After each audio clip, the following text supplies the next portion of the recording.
Đường vào Khánh Phú, Giang Bay, Khánh Phú. Đây cụm công nghiệp sông Cầu nè. Không. Đây. Đường vào Giang Bay.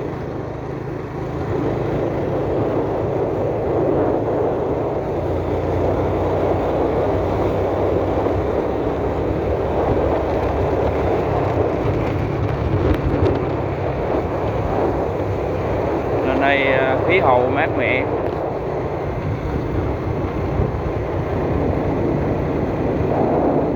Đây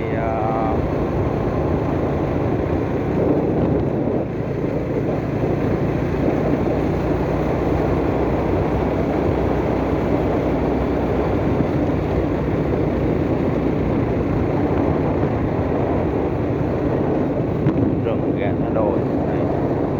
Ở đây cũng có mấy quán nhậu, nhà hàng.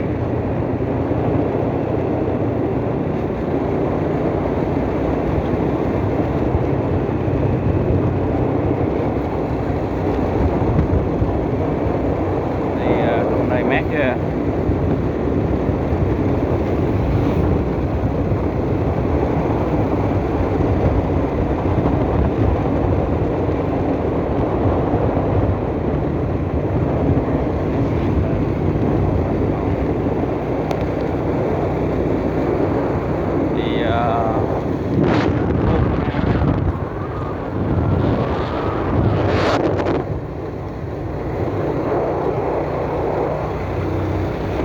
Này đồi núi không,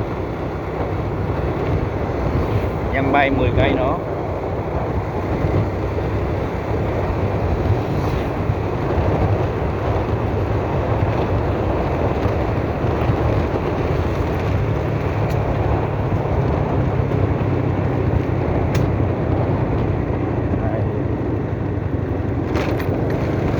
Bữa lên một lần chạy xa, bữa đây lên lần 2 thấy chạy cũng nhanh gọn.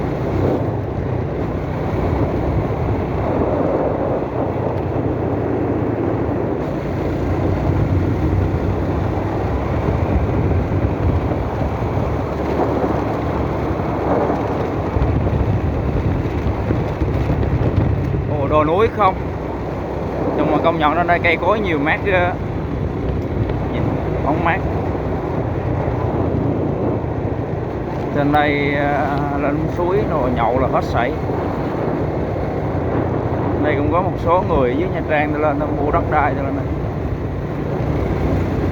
Đất đai lên đây mua đất đai để làm trang trại ở cuối tuần. Đây ngay ngã ba. Ngã ba.